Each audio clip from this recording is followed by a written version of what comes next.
बाल मुंडवाने वाला जो आपका एक प्रोटेस्ट था, इसका ख्याल कैसे दिमाग में आया? एक तरफ हमारे प्रदेश के एक बेटी के साथ उसको प्रोस्टिट्यूट की तरफ धकेलने की कोशिश करी गई है। इसमें क्या गलत था कि अगर आप सीबीआई जांच की मांग को मान लेते हैं, जिस दिन वो बेल के लिए जाएंगे और अगर बेल ग्रांट हुई, हम उनको मारेंगे। ज्योति रौतेला कहाँ से चुनाव लड़ रही हैं? ज्योति रौतेला क्या आप ये कहना चाहती हैं कि अगर फोरेंसिक जांच होती तो कुछ और बीजेपी के लीडर्स के नाम सामने आते? बड़े नाम आते हैं, क्योंकि हरक सिंह रावत जी की ज्वाइनिंग पार्टी में हुई और जो एक ऐसी सिचुएशन बनी कि फिर वो टिकट उनकी बहू को गया। आप किस गुट की हैं? हरीश रावत गुट की हैं या प्रीतम सिंह गुट की? उनका स्टिंग किस बात का था? सरकार गिरी थी, बचाने का था। सरकार बचाने के लिए जो स्टिंग किया गया वो भी गलत था। नमस्कार, आज के खास पॉडकास्ट में आपका बहुत स्वागत है और बेहद खास मेहमान आज हमारे साथ हैं। महिला कांग्रेस, उत्तराखंड महिला कांग्रेस की प्रदेश अध्यक्ष ज्योति रौतेला जी हैं हमारे साथ। बहुत सारी बातें करेंगे इनके साथ। रौतेला जी, बहुत बहुत स्वागत है आपका। ज्योति जी, धन्यवाद आशीष जी।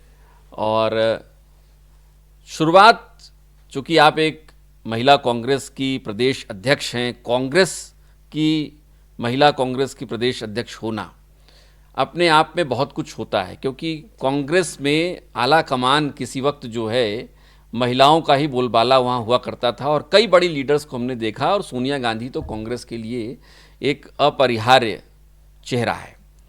मौजूदा दौर में खास तौर पर राज्य की अगर बात करें तो उत्तराखंड कांग्रेस में महिलाओं की स्थिति को आप कहाँ पाती हैं? देखिए, उत्तराखंड कांग्रेस में महिलाएं तो हैं, महिलाएं हैं, लेकिन महिला लीडरशिप की कहीं ना कहीं कमी देखने को मिलती है, क्योंकि इंदिरा हृदय जी के बाद वो लीडरशिप डेवलप नहीं हो पाई है। वैसी कोई लीडर कद्दावर हमारे बीच में महिला रिप्रेजेंटेशन के रूप में नहीं आ पाई है। ये मैं जरूर कहूँगी। हमारी पूरी कोशिश है कि जो जैसे महिला कांग्रेस में कुछ अच्छी महिलाएं हैं जो संगठन के लिए काम कर रही हैं, बहुत सालों से संघर्ष कर रही हैं, उन महिलाओं को आगे आएंगी। और मुझे लगता है कि जो 27 का जब चुनाव होगा उसमें कुछ अच्छी महिलाएं जो चुनाव लड़के फिर एज अ लीडर स्थापित होंगे। अब वो टाइम है।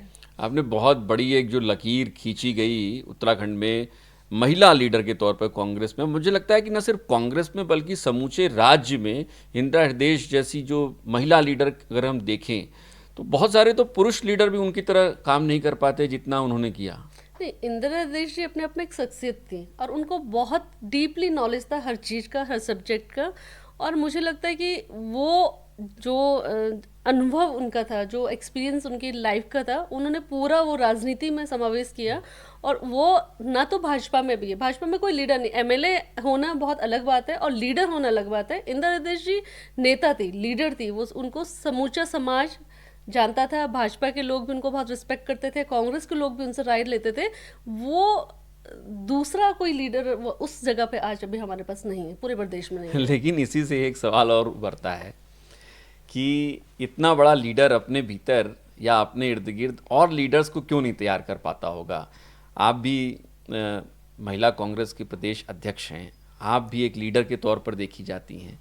आप अगर खुद को इंदिरा हृदय की तुलना में देखती हैं तो कहाँ पाती हैं? दूसरी बात ये कि इंदिरा हृदय जैसी नेता जो हैं वो राज्य में और लीडर्स क्यों नहीं बना पा रही?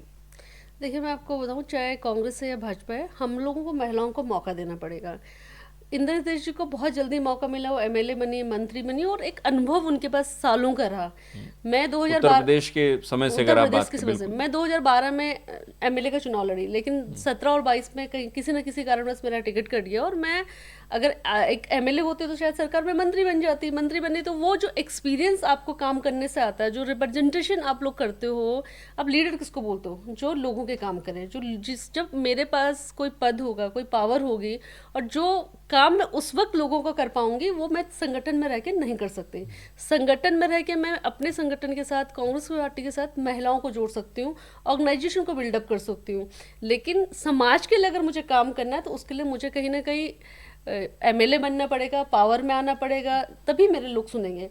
देखिए, आज का जो परिप्रेक्ष्य पूरे प्रदेश में या पूरे देश में चल रहा है महिलाओं के प्रति, हम लोग महिला सशक्तिकरण की बात करते हैं, महिलाओं को राजनीतिक भागीदारी की बात करते हैं, लेकिन एक महिला को हम लोग आज भी अपने ऊपर नहीं स्वीकार करते हैं। ये बिल्कुल सच्चाई है, बहुत किसी भी बहुत पार्टी की है। बहुत कटु सत्य आप बोल रही हैं। हाँ सच है। आपकी पार्टी के लीडर भी ये पॉडकास्ट देखेंगे। देखिए तो क्या हो गया, मैं कोई झूठ नहीं बोल रही ना, मैं ये नहीं बोल रही कि हमारी पार्टी में मौके नहीं मिले। हमारी पार्टी ही वो पार्टी है जिसमें राष्ट्रपति से लेके प्रधानमंत्री से लेके मुख्यमंत्री तक महिलाएं रही हैं।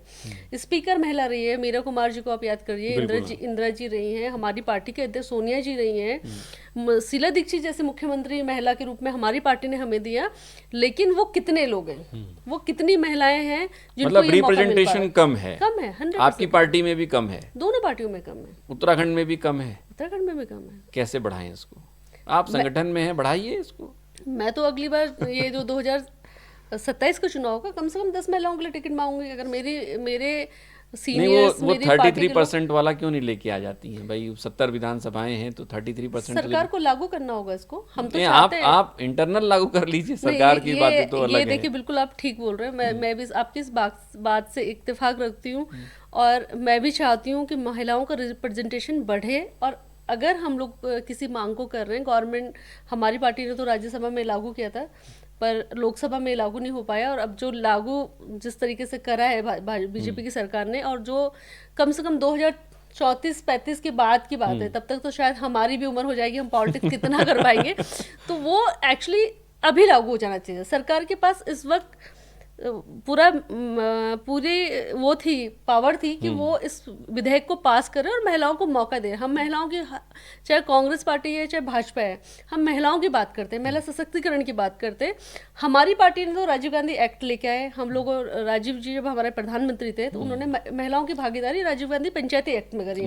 ग्राम प्रधान, क्षेत्र पंचायत, जिला पंचायत, ब्लॉक प्रमुख और जिला पंचायत अध्यक्ष या मेयर आज बन रही है, वार्ड की जो पार्षद बन रही महिलाएं, वो कांग्रेस की देन है। देखिए कांग्रेस पार्टी ने महिला सशक्तिकरण के लिए काम करा, और अगर मुझे लगता है कि 2014 में वापस हमारी सरकार आ जाती है और हमारे पास पूरा समर्थन होता, तो सोनिया जी लोकसभा में इसको जरूर पारित कर देती है। ये मुझे पूरी उम्मीद है कि अगर 29 में हमारी सरकार दिल्ली में बनी, केंद्र में, तो हमारी सरकार महिला विधेयक जरूर लाएगी। नहीं, क्योंकि मैं इसलिए भी पूछ रहा हूँ क्योंकि 2017 में भी मैंने देखा था, 2022 में भी मैंने देखा था कि कई आपकी पार्टी के लीडर्स थीं जो इस बात से नाराज़ थीं कि उन्हें टिकट नहीं दिया जा रहा है, जबकि पार्टी के पास अगर हम 33% वाला हिसाब किताब देखते हैं तो अभी बहुत सारा मार्जिन पड़ा हुआ था जिसमें वो टिकट उनको दे सकती थी, लेकिन वो चीज़ हुई नहीं थी।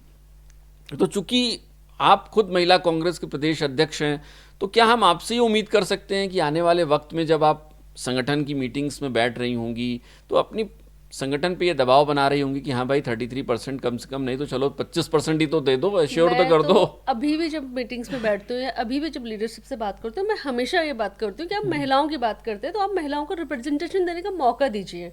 अगर हम टिकट्स नहीं देंगे, हम उनको मौके नहीं देंगे, जीत हार सेकंड थॉट है, लेकिन पहला है कि आप उनको मौके कितने दे रहे हो, और मौके मिलने चाहिए। मैं एज ए महिला कांग्रेस प्रेसिडेंट 2027 के इलेक्शन में भी बहुत सारी महिलाओं का टिकट मांगूंगी, कम से कम 10 टिकट मैं चाहूंगी कि महिला कांग्रेस के संगठन की महिलाएं। नहीं, लेकिन एक चीज़ और होती है, पार्टी जो कहती है ज्योति कि हम टिकट उसी को देंगे जो थोड़ा जिताऊ कैंडिडेट लग रहा हो हमको, तो महिलाओं को भी अपनी पॉलिटिक्स को इस स्केल पर लाना तो होगा। देखिए ऐसा तो नहीं आशीष जी कि सारे पुरुष जीत के आ रहे हैं, नहीं ऐसा भी नहीं है। तो आप महिलाओं के लिए हमेशा ये क्राइटेरिया क्यों होगा कि जो जीत के आएंगे? महिलाएं मेहनत कर रही ना, मौके तो दीजिए। ऐसा थोड़ा है कि आप उनको मौका नहीं देंगे और आप उनसे, आप देखिए महिलाएं अपनी तरफ से 100% देती है। आज संगठन है, मैं भी अपने घर से बाहर रह के संगठन चला रही हूँ, महिला कांग्रेस के अध्यक्ष हूँ। जब से मैं महिला कांग्रेस के अध्यक्ष बनी हूँ, मुझे लगता है मैं लगातार काम कर रही हूँ, ऐसा नहीं है कि मैं काम नहीं कर रही हूँ। अब पार्टी मुझे 2027 में मौका देगी तो मेरा वो मॉरल रहेगा कि मुझे आगे काम करना। अगर वो मौका ही नहीं मिलेगा महिलाओं को, तो महिलाएं कैसे काम करेंगी? देखिए महिलाओं के साथ एक बहुत बड़ी समस्या है, वो फाइनेंशियली इंडिपेंडेंट नहीं है, वो कहीं ना कहीं अपनी फैमिली में पे डिपेंड है।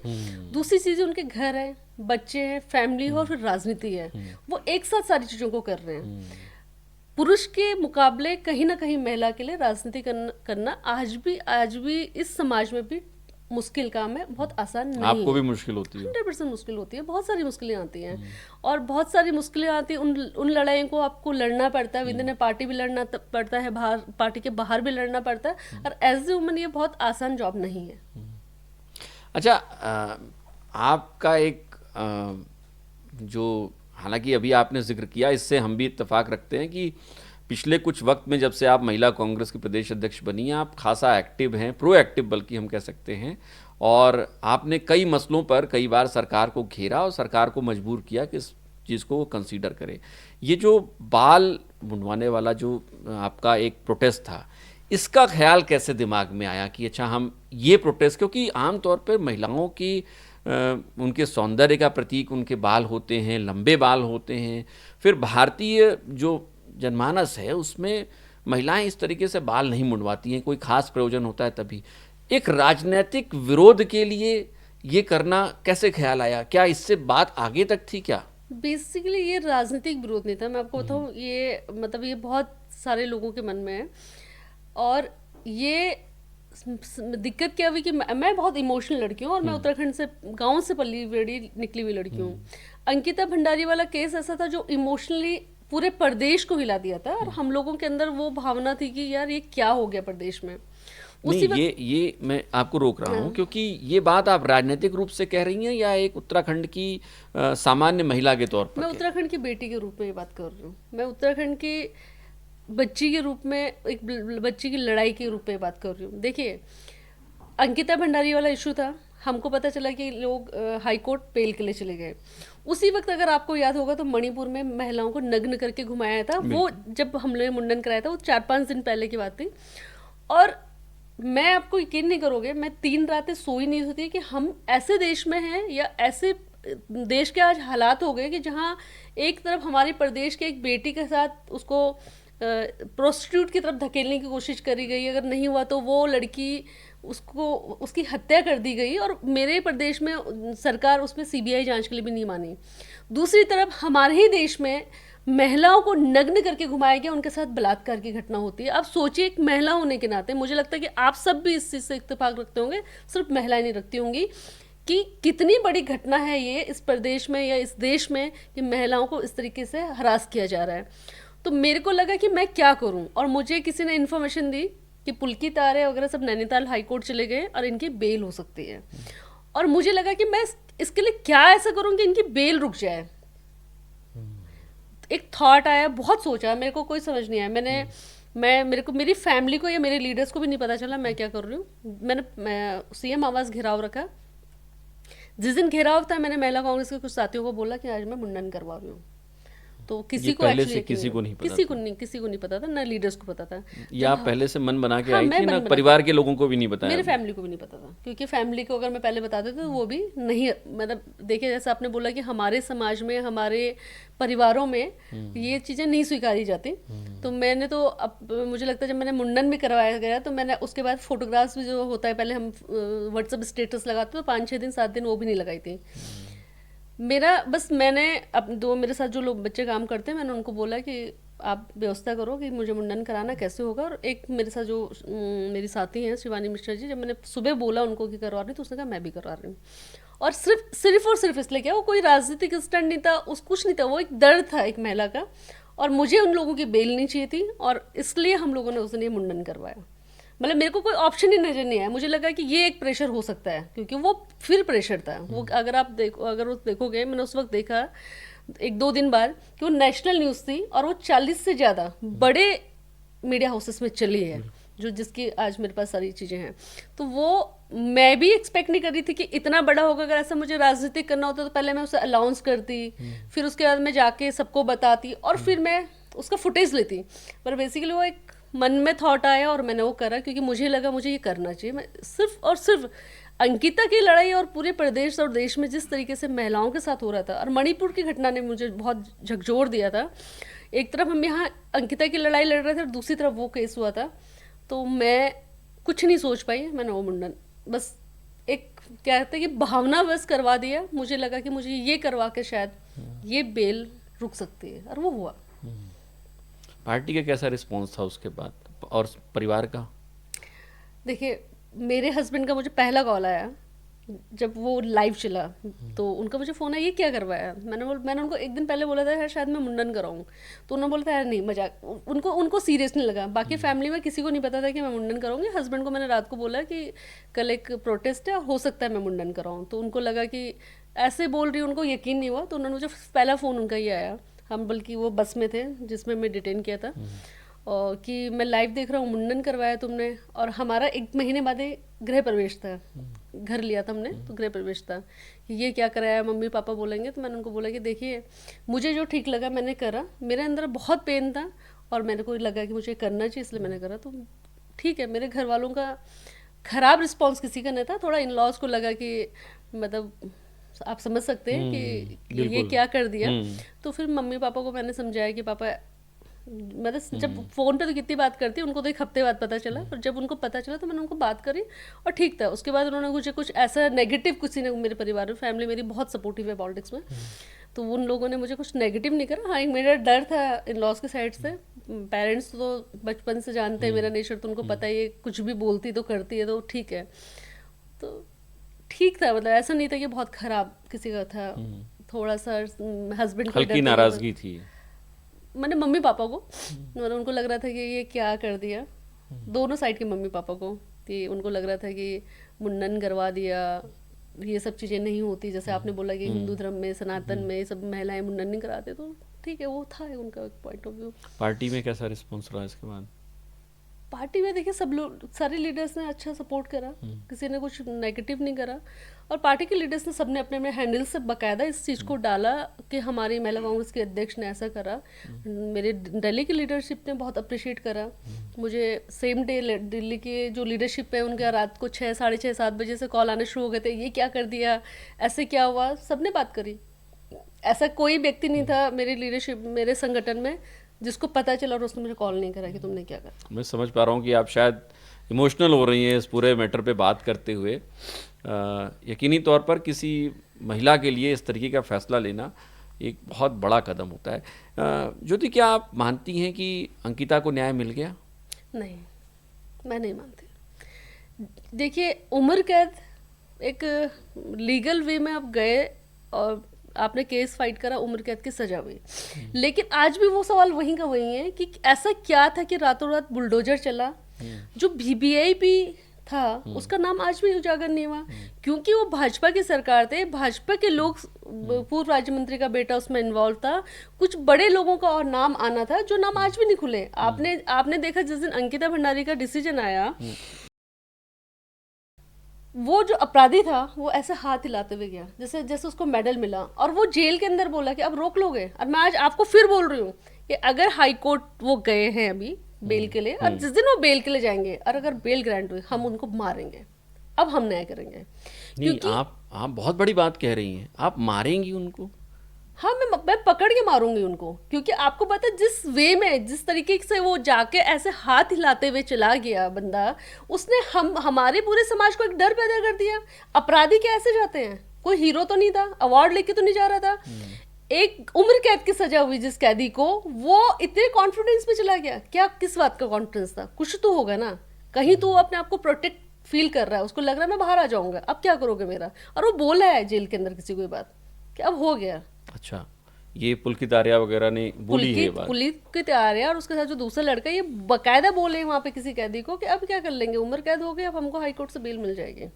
अब मैं आज बोल रहा हूँ, हाई कोर्ट चले गए हैं, जिस दिन उनकी सुनवाई होगी उस दिन देखेंगे, हम लोग वहीं रहेंगे, हम लोग वहीं रहेंगे उस दिन। लेकिन आप न्यायिक प्रक्रिया में फिर बीच में आएंगी, नहीं, न्याय बाधा प्रक्रिया में हम बाहर डालेंगी? नहीं आएंगे, हम बाहर रहेंगे। इधर से दे दीजिए। नहीं नहीं, हम बाहर आएंगे, दूसरा एक वाइट कलर का होगा, पैंट की पॉकेट में होगा। हम बाहर रहेंगे, बाहर रह के हम डिसीजन जो आएगा, अगर उनको बेल ग्रांट हुई तो फिर हम लोग इस लड़ाई को बहुत लंबा लड़ने वाले हैं। क्योंकि अंकिता को, वो सिर्फ अंकिता की लड़ाई नहीं, वो इस प्रदेश के हर भाई, हर बेटी, हर माँ, पिता की भावनाओं की लड़ाई है। और अगर ऐसे अपराधी अपराध करते जाएंगे और इतने सरकार उनको संरक्षण देती जाएगी और वो इतने विश्वास में छूटते जाएंगे, फिर किसका, न्यायपालिका पर किसका विश्वास रह जाएगा? खुद सोचिए ना, एक अपराधी कैसे, जिस तरीके से वो गया, आपने देखा वो विजुअल, क्या उस तरीके कोई अवार्ड लेके तो नहीं गया था, कोई अचीवमेंट तो उसका था नहीं, क्या कॉन्फिडेंस था उसका? आपको लगता है कि बीजेपी की महिला लीडर्स को भी इस मसले पर बोलना चाहिए, इस तरीके से बोलना चाहिए था, या बोल नहीं पा रही होंगी वो?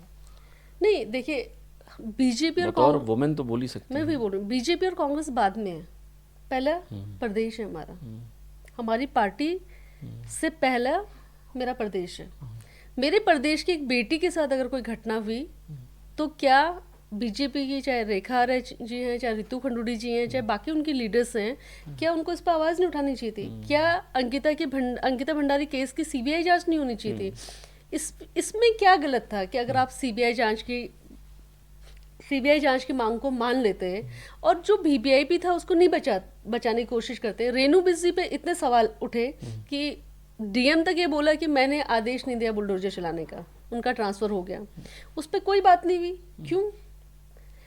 ये सवाल तो अभी आपके मन में ही है ना। आपने उम्र कैद की सजा उनको भले मिल गई, लेकिन इन सवालों से तो आप बच रहे हो।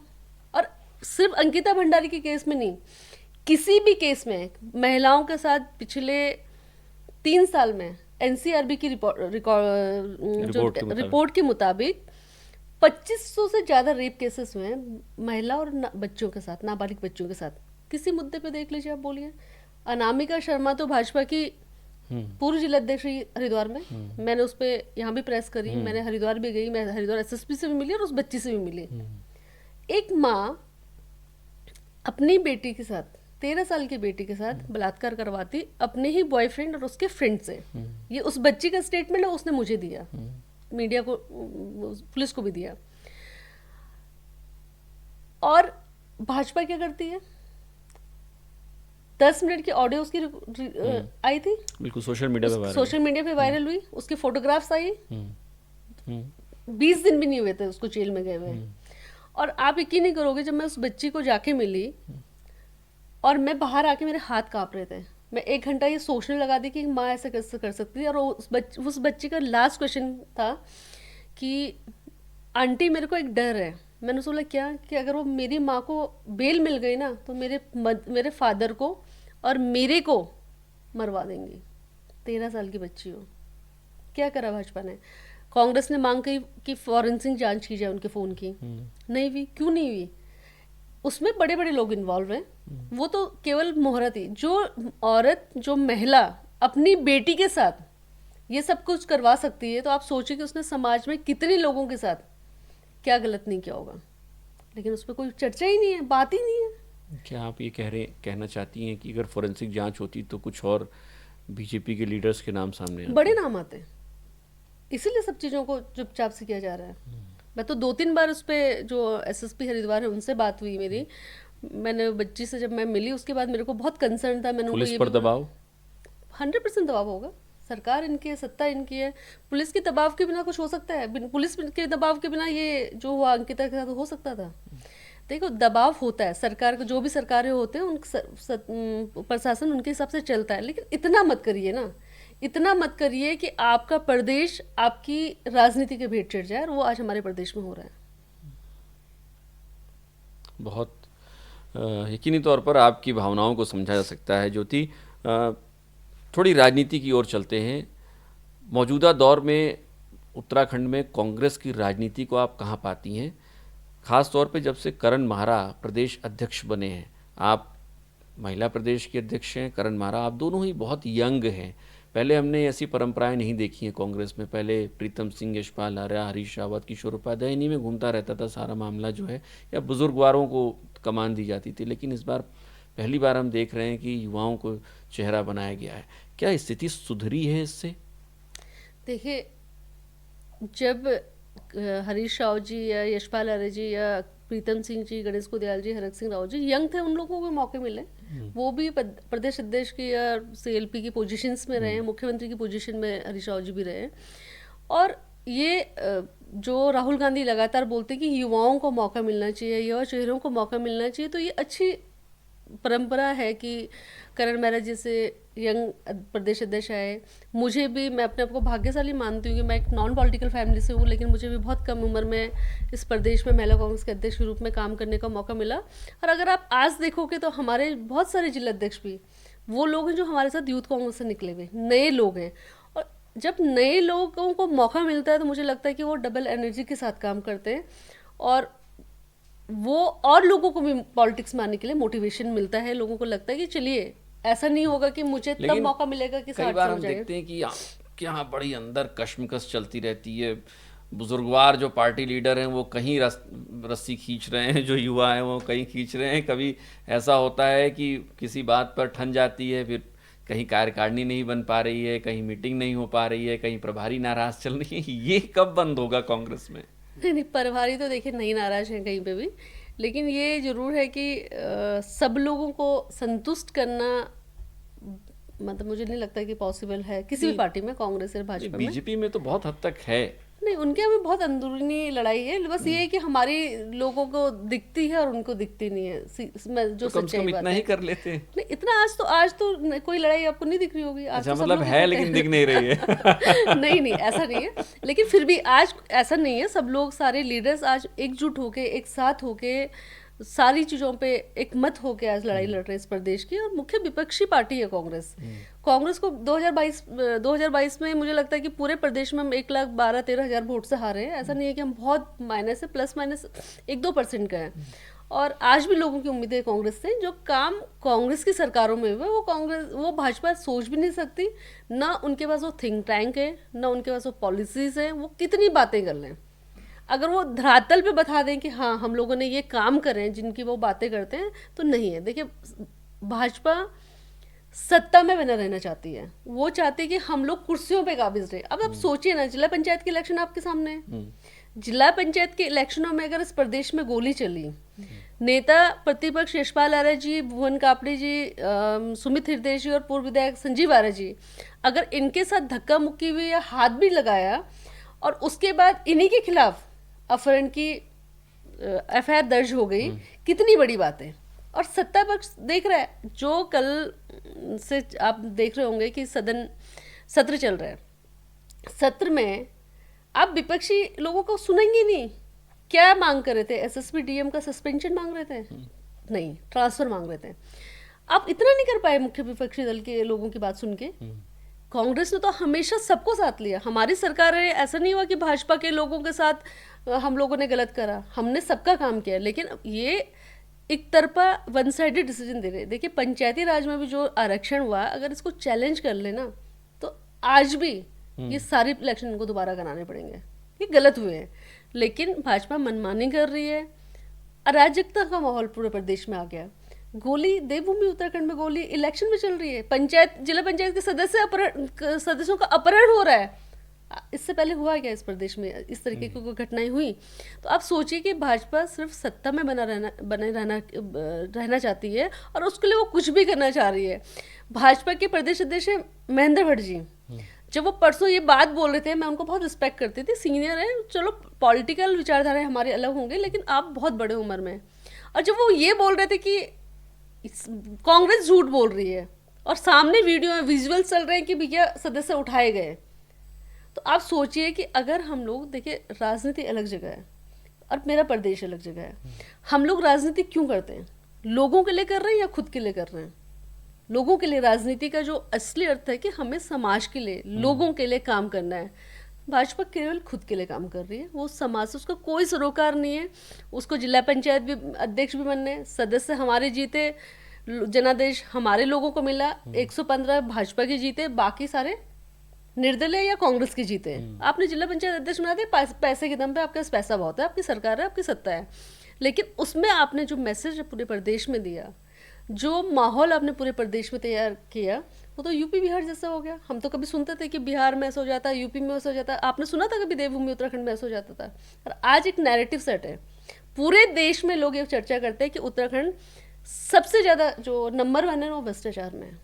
ये लोग बात करते हैं, ये मैं बात नहीं कर रही हूँ, मैं आपको बता रही हूँ, सच्चाई बता रही हूँ। देखिए, लोग कोई भी कुछ भी बोले, मुख्यमंत्री जी बोल देंगे नहीं हम लोग इस पे काम कर रहे हैं, उस पे काम कर रहे हैं, लेकिन जो सच्चाई है, जो दुनिया के सामने, लोगों के सामने, जो उत्तराखंड का एक मैसेज है, वो ये है कि एक ग्रोइंग भ्रष्टाचारी स्टेट जो है वो आज उत्तराखंड बन चुका है।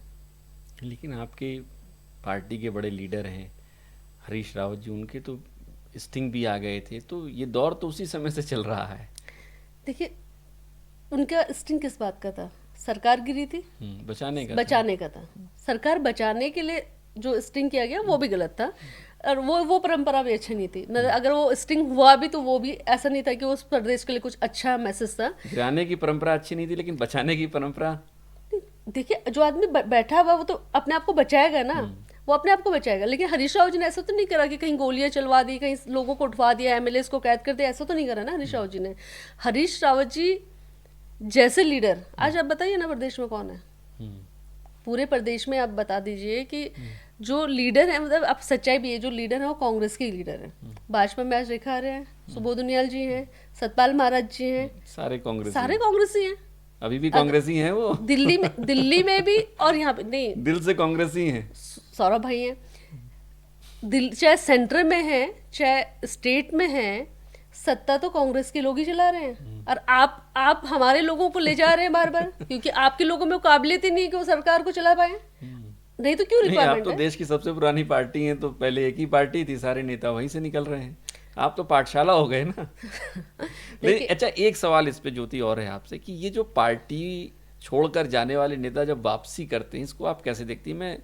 इसलिए मैं जिक्र कर रहा हूँ क्योंकि आपके ही पार्टी कुछ नेताओं से जब मेरी बात होती है, इसके पहले हो रही थी जब 2022 का चुनाव आ रहा था, तो हमने एक उम्मीद लगाई थी कि शायद हरक सिंह रावत वापस आ जाएं, और वो आए भी। यशपाल आर्या का हम लोग को उम्मीद नहीं थी, लेकिन चलिए वो भी आए। तो ये जो चीज़ें होती हैं, इसको आप कैसे देखती हैं? और कल अगर कोई और, मान लीजिए कि कोई और लीडर है, मैं नाम नहीं लेता हूँ, आपने ही कई लोगों के नाम ले लिए, उनमें से कोई एक लीडर वापस आता है, तो इसको पार्टी कैसे देखती है, आप कैसे देखती हैं? और उनको वापस एब्जॉर्ब करना, हरक सिंह रावत आए हैं, लेकिन मुझे लगता है कि पार्टी पूरी तरीके से उनको एब्जॉर्ब कर पाई है, नहीं कर पाई, शायद इसमें संशय है। तो इसको आप कैसे देखती हैं? देखिए, मैं तो मेरा अपना ओपिनियन है, मैं पार्टी का ओपिनियन नहीं बताऊंगी। मेरा अपना ओपिनियन है कि जो व्यक्ति अगर आइडियोलॉजी की पॉलिटिक्स कर रहा है, जो गांधी नेहरू की बात कर रहा है, जो अम्बेडकर जी की बात कर रहा है, जो पढ़ा है इन सब चीज़ों को, उसको पार्टियां चेंज नहीं करनी चाहिए। जो क्रेडिबिलिटी आपकी एक पार्टी में होती है, जो पार्टी आपको लीडर डेवलप करती है, जो पार्टी आपको नेता बनाती है, आप उस पार्टी को छोड़ के मत जाइए। मतलब मेरा अपना ओपिनियन ये है कि नहीं जाना चाहिए। फिर आप दूसरी जगह जाते हो, वो लोग आपको एक्सेप्ट नहीं करते हैं, और जब आप वापस अपनी पार्टी में आते हो तो आपकी पार्टी के लोग भी आपको पूरी तरीके से एक्सेप्ट नहीं करते हैं। ये किसी भी पार्टी में मुझे लगता है ऐसा होता होगा। और मैं तो, क्योंकि आपको बहुत ऑनेस्टली बता रही हूँ कि मैं संगठन से निकली हुई लड़की हूँ। मैंने यूथ कांग्रेस 2011 में लड़ा, 2012 मैंने एमएलए का इलेक्शन लड़ा, तब से लेके आज तक मैं संगठन के विभिन्न पदों में रही हूँ। मैं नेशनल सेक्रेटरी थी 2022 से, मैं लहसुन से टिकट मांग रही थी, टिकट नहीं हुआ तो मैं प्रदेश अध्यक्ष, स्टेट आई, लेकिन मैंने पार्टी चेंज करने की आज तक कभी नहीं सोची। क्यों नहीं सोची? कि मेरे जो थॉट्स हैं, जो आइडियोलॉजी है, जो विचार है, वो कांग्रेस है, कांग्रेस का विचार है। और उस विचार को छोड़ के आप जब दूसरी पार्टी में चले जाओगे, हो सकता है आपको पद बड़ा मिल जाएगा, मंत्री बन जाओगे, विधायक बन जाओगे, लेकिन जो रिस्पेक्ट होगा वो नहीं मिल पाएगा किसी भी पार्टी में। और जब आप वापस अपने यहाँ आने की कोशिश करोगे, जो लोग आए भी हैं तो वो उतना कंफर्टेबली सब चीज़ें एक्सेप्ट नहीं करते। आप बड़ा इशारा कर रही हैं, मैं इस इशारे को कहाँ तक लेके जाऊं? नहीं, देखिए, सब कुछ सिचुएशन पे है। पार्टी में लाना, ज्वाइनिंग कराना, जाना आना, ये लीडरशिप डिसाइड करती है। मैंने आपको बोला, ये मैं पार्टी का ओपिनियन आपको नहीं बता रही हूँ। मेरा पर्सनल ओपिनियन ये है कि आप अगर एक ही पार्टी में बने रहते हो तो आपकी जो क्रेडिबिलिटी है, जो आपकी जो पोजीशन है, और वो हमेशा बेटर होती है बजाय अगर आप पार्टियां चेंज करते हो। ये इसमें झूठ नहीं है ना, ये सच है। बाकी ऐसा नहीं है कि हरक सिंह रावत जी को हम बहुत रिस्पेक्ट करते हैं, यशपाल आर्य जी को हम बहुत रिस्पेक्ट करते हैं, हमारे सीनियर लीडर हैं, उन्होंने इस प्रदेश के लिए बहुत कुछ करा है। लेकिन अगर बने रहते, पार्टी में छोड़ कर न जाते, तो और बेहतर होता। बहुत बहुत बेहतर होता।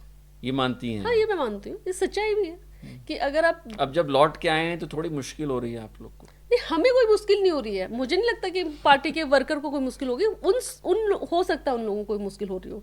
देखिए, पार्टी के लिए हमारे तो नेता हैं, वो गए तब भी और जब आए तब भी। अगर आज कुछ लोग हमारे भाजपा में हैं तो ऐसा थोड़ा ना कि हमारे उनसे संबंध नहीं है, हमारे उनसे बातचीत नहीं है। लीडर्स तो हमारे यहाँ से गए हुए ना, तो वो आपके अपने संबंध सबके साथ किस तरीके से वो हैं। लेकिन मुझे लगता है कि जो व्यक्ति खुद जाता है, अगर मैंने आज कांग्रेस छोड़ दी, मैं भाजपा में चली गई, तो मेरे को अपने आप में गिल्ट लगेगा। और जब मैं वापस अपनी पार्टी में आऊँगी तो जिस पोजीशन में आज लोग मुझे देख रहे हैं, उस पोजीशन में शायद वो नहीं देखें। अगर ये थोड़ा ऐसा क्वेश्चन है जो शायद एक तरीके से मनगढ़ंत है, लेकिन अगर आपको बीजेपी से मौका मिले और टिकट भी पक्का कर दिया जाए? नहीं जाऊँगी। पक्का नहीं जाएंगी? नहीं, ये कोशिशें बहुत बार हुई हैं, ऐसा नहीं है कि अच्छा, मेरे साथ कोशिश नहीं। हुई है हाँ, ऐसी? हुई है, 2022 में तो खास तौर पे हुई थी। अच्छा। रीजन की लास्ट से मैं तैयारी करी थी और लंबे टाइम से मैं लास्ट से थी, तो ऐसा नहीं कि ये कोशिशें नहीं हुई है, मेरे से भी लोगों ने अप्रोच करा होगा, बात करिए। लेकिन मैंने आपको बोला नहीं कि हो सकता है मैं राजनीति छोड़ के घर बैठ जाऊँ, मतलब जिस दिन मुझे ये लगे कि कहना तो बड़ा आसान है बैठकर, लेकिन ये ऐसा होता नहीं है। बहुत सारे नेताओं को हमने देखा है, नहीं नहीं, देखिए अब ज्योति भी वहीं रहेंगी, अपनी बातों पे मैं हमेशा अडिग अपनी बातों रहेंगी। पर रही, मैं हमेशा मैं आपको आज फिर बोल रही हूँ कि जिस ग्रुप के साथ मैंने पॉलिटिक्स शुरू करी, ठीक है, वो ग्रुप पूरा स्विच कर गया था। हमारे बहुत अनकंफर्टेबल पोजीशन थी कि हम कांग्रेस में रहे और नॉन पॉलिटिकल बैकग्राउंड की लड़कियों फिर भी अपनी जगह बना के रखी, और बहुत बार लोगों ने कोशिश करी कि मैं चली जाऊं, मैं नहीं गई। और मैं आज आप फिर वापस बोल रही हूँ कि अगर मुझे लगेगा कि राजनीति जो मैं करना चाहती हूँ, जो मेरा थॉट है राजनीति करने के लिए, अगर मैं उसे कांग्रेस में भी नहीं कर पाई, तो मुझे लगेगा ठीक है मैं घर पे अपना कुछ और काम शुरू कर दूं। मैं एक एनजीओ चलाती हूँ, सोशल वर्क करती हूँ, एक ओल्ड एज होम मैं लैंसडोन में चलाती हूँ, मैं वो सब कुछ कर लूँ, लेकिन मैं बीजेपी ज्वाइन नहीं करूंगी, क्योंकि जिस बीजेपी की विचारधारा मुझे पसंद नहीं है, जो इस देश में पूरे नफरत का माहौल पैदा करा, जिसने भाई से भाई को लड़वाया, उस पार्टी में तो मैं कभी नहीं जाऊंगी।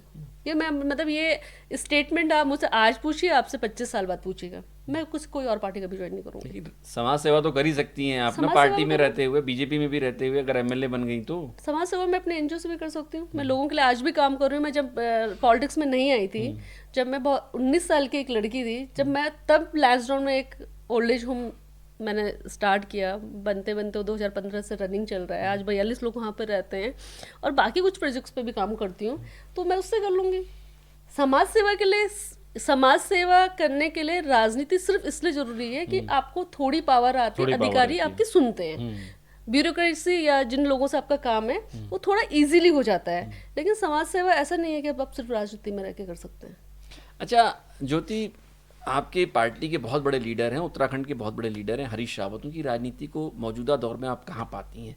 क्या वो अब तो अपने को बालिका वधू कहते हैं, हमेशा पार्टी में ही रहेंगे, कभी बीजेपी में नहीं जाएंगे? सवाल नहीं पूछूंगा मैं आपसे, लेकिन क्या अब उनको रिटायरमेंट ले लेनी चाहिए या अभी भी वो प्रासंगिक हैं पार्टी की नीतियों को लेकर? क्यों, इसलिए मैं सवाल पूछ रहा हूँ क्योंकि वो अपने कई चुनाव पिछले काफ़ी वक्त में हार चुके हैं।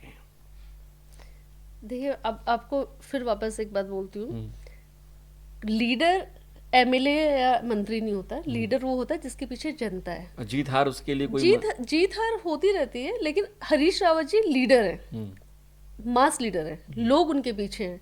और मुझे लगता है कि आज भी इस उम्र में भी जो कोशिशें वो कर रहे हैं, जो हिम्मत वो करते हैं, घूम रहे हैं, लोगों के बीच में जा रहे हैं, ये बहुत बड़ी बात है, ये सीखने वाली चीज़ है, हम जैसे लोगों को भी सीखनी चाहिए। हम लोग अपने आप को कभी थका हुआ महसूस करते हैं, लेकिन हरीश रावत जी नहीं करते, तो उनको तो बने रहना चाहिए। अगर वो बने रहेंगे पार्टी में, तो मुझे लगता है कि बहुत सारे लोगों को मॉरल रहेगा कि अब हमारा नेता ये काम कर सकता है तो हम क्यों नहीं। तो मैं, देखिए, मेरे सीनियर लीडर हैं, बहुत बड़े लीडर हैं, उनके बारे में मैं क्या बोलूं, लेकिन मैं इतना जरूर बोलती हूँ कि हरीश रावत जी इस प्रदेश के बहुत बड़े लीडर हैं, कांग्रेस के बहुत बड़े लीडर हैं। और वैसे लीडर आपको जिसके पीछे जनता है आज के डेट में, वो बन पाना बहुत मुश्किल है।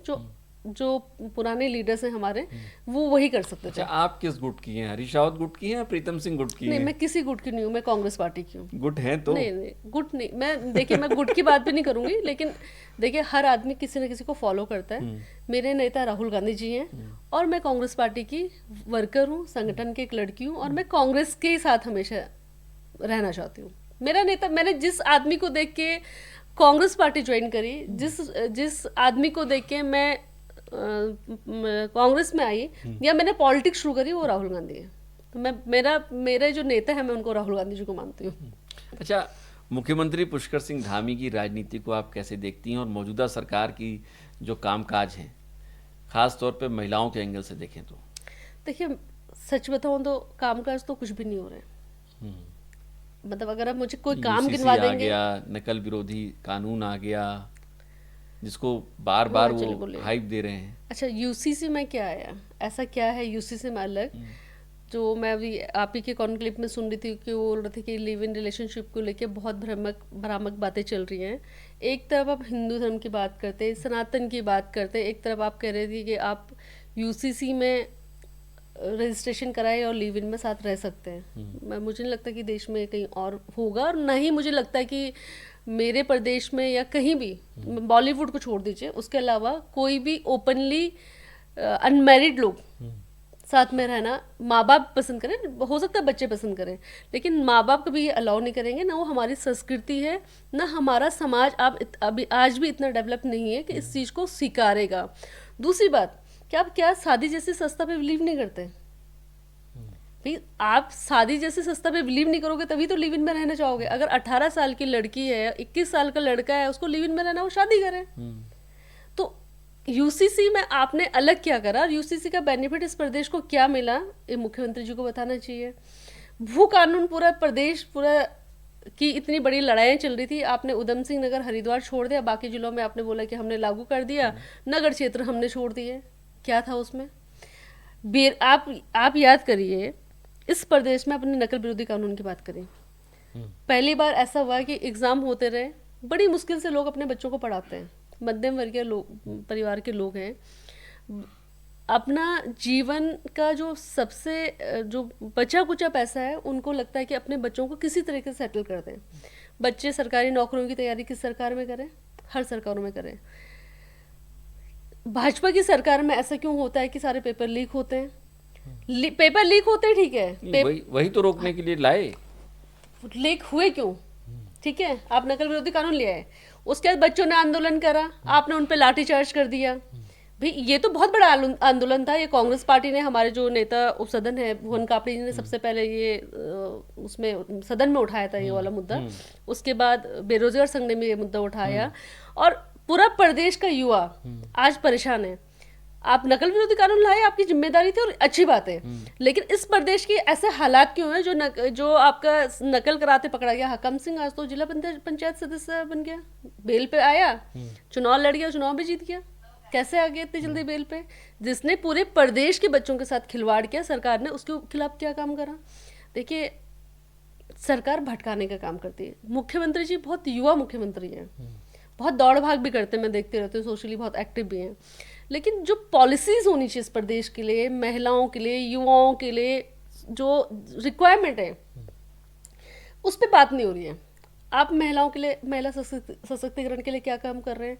एम्प्लॉयमेंट कितना लोग हो रहे हैं? आप बताइए, आपने इससे पहले कभी क्या होता था? सरकारी नौकरी लगती थी, बच्चों ने सरकारी नौकरी एग्ज़ाम दिया, एग्ज़ाम पास हो गया, तो चिट्ठियाँ, नियुक्तियाँ घर पे आती थी। आज भाजपा की सरकार में ये पहली बार देश में हो रहा है कि इवेंट बनाया जाता है। गृह मंत्री भी 100 चिट्ठियां बांटने को तैयार है, मुख्यमंत्री जी भी 100 चिट्ठियां बांटने को तैयार है, और प्रधानमंत्री भी 100 चिट्ठियां बांटने को तैयार है। अरे आपका योगदान क्या है उस पेपर को क्लियर कराने में? आपने नकल कराई उनको क्या? उस बच्चे ने पढ़ा लिखा, मेहनत करी, और कांग्रेस के टाइम पे लाखों लोग सरकारी नौकरी पे गए, लेकिन आज इस प्रदेश में 100-150 लोग भी अगर परीक्षा पास कर रहे हैं तो उसको चिट्ठियां मुख्यमंत्री, गृह मंत्री, प्रधानमंत्री दे रहे हैं। इससे पहले तो ये नहीं हुआ ना, इसलिए पूरे देश में नहीं हुआ। नियुक्ति पत्र घर में आते थे, उससे पता चलता था कि बच्चे की सरकारी नौकरी लग गई, और अब नियुक्ति पत्र बांट रहे हो, उसके बाद नियुक्ति उनको साल भर नहीं दे रहे हो, उसके लिए भी उनको आंदोलन करना पड़ रहा है कि भैया हमारे जो नियुक्ति पत्र आपने बांटे थे, जिन विभागों में आपने हमें भेजा था, वहां तो आप हमें ज्वाइनिंग भी नहीं दे रहे हो। ये इस प्रदेश में हो रहा है या नहीं हो रहा है? बताइए। हमारी सरकार कहती है कि हम लोग बेरोजगारों को, इतने लोगों को दिया। मैं गई थी जो यूके ट्रिपल के अध्यक्ष हैं मार्तोली जी से मिलने, मैंने उनको बोला कि सर ये बताइए कितने लोगों को आप साल में कितनी वैकेंसी निकालते हो? 1500 से 2000। कितने लोग पास हो रहे हैं? कितनी उसमें महिलाएं हैं? कितने पहाड़ के और कितने प्लेन के हैं? जो देहरादून का है, जो उधम सिंह नगर का है बच्चा, वो कंपटीशन पास कर लेगा, उसको फैसिलिटीज है, कोचिंग इंस्टीट्यूट से, बाकी है पहाड़ के बच्चों का क्या? ये उत्तराखंड तो पहाड़ के नाम पे बना हुआ है ना, उनके लिए क्या हो रहा है? और आप बोलोगे कि मैंने साल में, आपने एक आइडिया, रफली आइडिया था कि साल में 2700-2800 या 3000 हम लोग बच्चों को दे रहे हैं, तो आपने 5 साल में 15,000 बच्चों को सरकारी नौकरी दे दी। उससे ज़्यादा क्या काम किया? कितने लोग, एक चपरासी की भी अगर वैकेंसी आ जाएगी ना, लाखों लोग तो फॉर्म भर रहे हैं। किन रोजगारों की बात कर रहे हो आप? एक हमारी आर्मी थी, अग्निवीर उस पर आप ले आए। 1 लाख वैकेंसी आपने आर्मी में ख़त्म कर दी। भाई आप बताइए, हमारे पहाड़ का बच्चा, प्लेन का बच्चा और कोचिंग इंस्टीट्यूट में चला जाता है और चीज़ें कर लेता है, लेकिन जो गांव में आज कौन लोग रह रहे हैं? देखिए आपको बताओ, आज पहाड़ उत्तराखंड की समस्या क्या है। जो व्यक्ति पहाड़ में रहा है, जो गाँव में रह रहा है, वो व्यक्ति है या तो गरीब है, उसके पास संसाधन नहीं है, या वो रिटायरमेंट लाइफ पहाड़ में जी रहा है। तो जो गरीब बच्चा है, जो कम संसाधनों में है, वो क्या सोचता था कि मैं 12वीं पास करूंगा और उसके बाद फौज में भर्ती हो जाऊंगा। ये एक रोजगार का साधन था। सरकार ने वो कम कर दिया, आपने अग्निवीर थोप दिया। आपने बोला 17 साल में जाओ, 21 साल में आ जाओ। 4 साल की ट्रेनिंग हो गई आपको, आप शहीद हो गए तो आपके पास शहीद का दर्जा नहीं है, आपके परिवार को कोई पेंशन नहीं है। देश सेवा के साथ वो अपने परिवार का आर्थिक सशक्तिकरण भी करता था, सामाजिक सशक्तिकरण भी करता था कि देखो यार उसका बच्चा फौज में है, ठीक है। वो आपने आज खत्म कर दिया। आपने अग्निवीर थोप के जो बच्चे 4 साल बाद वापस आएंगे, आपने सोचा उनका भविष्य क्या होगा? आपने उनको ट्रेनिंग दे दी, हथियार चलाने की दे दी। जब वो बच्चा दोबारा जॉब नहीं पाएगा, वो उसके अंदर जो फ्रस्ट्रेशन होगी, जो उसकी फैमिली की फ्रस्ट्रेशन होगी, उसके बाद क्या होगा? लेकिन देखिए सच्चाई ये, सरकार इस पर बात नहीं करना चाह रही। पेंशन आप किसी को देना नहीं चाह रहे हो, कर्मचारियों की बात आप सुनते नहीं हो, जनता की बात आप सुनते नहीं हो, महिला किसी की बात नहीं है। आप मैं आपको तो मैं जरीखल जैसी जगह से हूँ। जरीखल तब भी डेवलप जगह है, वहाँ पे सेंट्रल स्कूल भी है, आर्मी स्कूल भी है, गवर्नमेंट भी है, गवर्नमेंट स्कूल्स भी हैं। मेरे यहाँ जो हॉस्पिटल है PSC, उसमें एक अल्ट्रासाउंड, एक एक्सरे की मशीन नहीं है। मेरे पेरेंट्स अगर बीमार होते हैं, उनको देहरादून आना होता है, तब जाके हम यहाँ पे उनका ट्रीटमेंट करवाते हैं। क्या सुविधा दे रहे हो? बड़ी बड़ी बातें होती कलेक्टिव जिम्मेदारी तो आपकी भी है ना, आपकी भी तो सरकारें रही हैं यहाँ पर, शायद हम आप ही कर देते। हमारी सरकारों में हमने PSC बनाए हैं ना, डॉक्टर्स रखे हैं ना। सारी जिम्मेदारी हमारी होती, अगर सब हम निभा चुके होते तो भाजपा की सरकार ही नहीं आती। तो अगर हमने हॉस्पिटल्स बनाए, हमने वहाँ पे डॉक्टर रखे, फार्मासिस्ट रखे, तो कम से कम टेक्निकल तो कुछ आप कर लो। टेक्नीशियन आप बिठा दो, अल्ट्रासाउंड और एक्सरे की मशीन आज आप लगा दो। ऐसा थोड़ा कि आप ये बोलोगे कि हमने कुछ नहीं करा। हमने तो उस टाइम इस देश की कमान कांग्रेस पार्टी ने संभाली। आज़ादी का जो आंदोलन है वो हमने लड़ा, देश को आज़ाद कराया। और हमारे टाइम में एम्स बने, डॉक्टर्स आए, IIT बने, IIM बने, सरकारी चीज़ें जो हॉस्पिटल्स बने, जो गाँव में स्कूल बनी, रोडें बनी, बिजली, पानी, सस्ते गल्ले की दुकानें हमारे टाइम की तो है। हमने वो 5 किलो के थैले में मोदी जी का फोटो नहीं चिपकाया। हमने हमारे टाइम पे जब राशन आई तो 25 किलो और 35 किलो राशन आता था सरकारी सस्ते गल्ले की दुकान में। गेहूं और चावल था, चीनी भी मिलती थी, मिट्टी का तेल भी मिलता था। आज 5 किलो के थैले पे मोदी जी का बड़ा सा फोटो है। वो हमारे टाइम पे नहीं हुआ। तो हमने जो जिम्मेदारियां निभाई वो बहुत ईमानदारी से निभाई हैं। वो अलग बात है कि हम उनका प्रचार प्रसार वैसे नहीं कर पाए जैसे भाजपा कर रही है।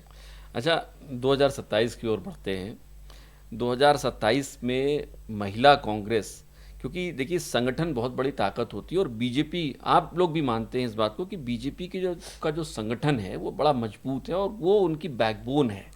आप बतौर महिला प्रदेश की अध्यक्ष के तौर पर, खास तौर पे महिलाओं में किस तरीके से देखती हैं 2027 में जो वोटर टर्नआउट हो रहा होगा, तो कांग्रेस को कितना मिल रहा होगा और बीजेपी के मुकाबले कहाँ खड़ी होगी? देखिए 2027 हम सरकार बनाएंगे। ये बरसात खत्म होने दीजिए। सितंबर से मैं पूरे प्रदेश में महिला कांग्रेस का एक हर विधानसभा में एक यात्रा निकाल रहे हैं।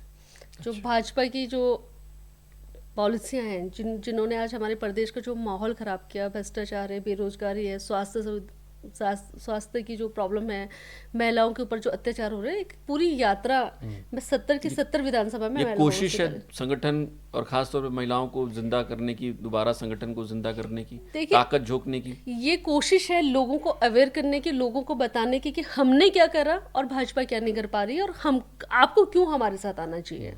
और लोग आना चाहते हैं। जिला पंचायत में जो रिजल्ट आए उससे यही पता चलता है। और ये मैंने लीडरशिप से भी बात करी है, दिल्ली की लीडरशिप से बात करी है, और हम लोग कलेक्टिवली इसको हर विधानसभा में एक यात्रा के रूप में, और महिला कांग्रेस खास तौर पे इस पे इनिशिएटिव ले रही है, और हम लोग इसको करेंगे। और मेरी पूरी कोशिश है कि 2027 में विधानसभा में भी महिलाएं ज़्यादा चुनाव लड़ें और हमारी सरकार बने। और हमारी सरकार तभी बनेगी जब हम लोगों के इश्यूज़ के साथ लोगों के बीच में रहेंगे। ज्योति रौतेला कहाँ से चुनाव लड़ रही हैं? ज्योति रौतेला इस वक्त धर्मपुर विधानसभा तैयारी कर रही है, देहरादून की, और मैं लग गई हूँ। तैयारी हमारी है, बाकी जो लीडरशिप का डिसीजन होगा वो होगा। लेकिन मेरी मैं चाहती भी हूँ कि मैं चुनाव लड़ूं, और ये मैं 2012 यंगेस्ट कैंडिडेट भी थी इस प्रदेश में जिसको पार्टी ने टिकट दिया, मौका दिया, और इस वक्त मैं धर्मपुर अब विधानसभा 2022 में भी चुनाव के लिए टिकट मांग रही थी। हाँ, 2022 मेरा, मुझे लगता है कि मेरे मतलब मेरे को सबसे खराब वक्त मैं बोलूँगी पॉलिटिकल करियर का, क्योंकि उस वक्त मुझे पूरी उम्मीद थी कि मेरा टिकट होगा। किसने काट दिया? मैं बहुत मेहनत कर रही थी, लेकिन क्योंकि हरक सिंह रावत जी की ज्वाइनिंग पार्टी में हुई और जो एक ऐसी सिचुएशन बनी कि फिर वो टिकट उनकी बहू को गया, तो वो देखिए कांग्रेस मतलब वो पार्टी का कलेक्टिव डिसीजन था, लेकिन वो पर्सनली मेरे को कहीं ना कहीं नुकसान दिया। आप नाराज भी हुई थी उस वक्त, आपकी नाराजगी की खबरें भी आई थी। हाँ, नाराज हुई थी, होना चाहिए था, क्योंकि मैंने पूरे 10 साल 15 साल उस असेंबली में दिया। 2011 में यूथ कांग्रेस वाइस प्रेसिडेंट रही, 12 मैंने वहाँ से असेंबली का इलेक्शन लड़ा, मैंने 17 तक काम किया, 17 में कोई और आके लड़ लिया, फिर 17 से 22 रोज सड़कों पे मैं थी और 22 में किसी और को लगा, तो ऑब्वियस नाराजगी होती है, क्यों नहीं होगी। लेकिन जब पार्टी ने सिचुएशंस बताई, जो भी हमारा लीडरशिप का डिस्कशन हुआ, बिठाया, तो उसके बाद फिर ठीक है, पार्टी के लिए कुछ तो कॉम्प्रोमाइज करना पड़ता है। अब फोकस धर्मपुर विधानसभा है। हाँ, 100% धर्मपुर विधानसभा है। पार्टी टिकट दे रही है आपको, उम्मीद है आपको? देखिए मेरी उम्मीद है, और ऐसा है कि बहुत लोग टिकट मांग रहे होंगे धर्मपुर विधानसभा से, पर मेरी कोशिश अपने लिए है। और आपके एक बड़े लीडर पार्टी के वहां से रहे दिनेश अग्रवाल जी, उनकी कॉन्स्टिट्यूंसी रही है लंबे समय तक ही, पर दिनेश अग्रवाल जी भाजपा में चले गए, इसीलिए मैं उस विधानसभा में गई। अगर मुझे लगता है कि दिनेश अग्रवाल जी भाजपा में नहीं जाते तो शायद फिर मेरे को वो मौका मैं जो चाह रही थी वो नहीं हो इक्वेशंस पाता। क्या आपके फेवर में है वहाँ पे, आपको लगता है, ताकि वो मुफीद है आपके लिए सीट? देखिए इक्वेशन तो वो कांग्रेस की सीट है, इक्वेशन तो अगर आप देखोगे उस सीट का जो 2012 से या उससे पहले से भी जो अप डाउन सीट का रहा है, तो 10,000 का फर्क है, केवल 10,000 से या तो हम जीते, 10,000 से या तो विनोद जमोली जी जीत रहे हैं। पर साथ साथ मुझे मेरे को कुछ हेल्थ इशू हुए, जिसकी वजह से मैंने ये सीट अब चुनी है कि मुझे यहाँ से चुनाव लड़ना है। और मुझे पार्टी लीडरशिप पर पूरा विश्वास है कि हम लोग महिला सशक्तिकरण की बात करते हैं, हम लगातार काम कर रहे हैं। मैं एक पार्टी की महिला कांग्रेस की अध्यक्ष भी हूँ और पार्टी के संगठन के लिए लगातार काम कर रही हूँ, तो मुझे नहीं लगता कि कोई लीडर इस चीज़ को ऑब्जेक्ट करेगा कि नहीं, इसको नहीं टिकट मिलना चाहिए। तो मेरी उम्मीद राहुल जी से भी है और मेरी पार्टी के स्टेट की लीडरशिप से भी है। चलिए, बहुत बहुत शुक्रिया ज्योति, आप हमारे साथ बैठी और इतना लंबा वक्त आपने दिया। बहुत शुभकामनाएं हैं आपको, 2027 में टिकट मिले, आपकी पार्टी आपको टिकट दे और आप चुनाव जीत कर आएं, ये भी हमारी शुभकामनाएं हैं। तो आज इस पॉडकास्ट में इतना ही, मुझे दीजिए इजाजत, नमस्कार।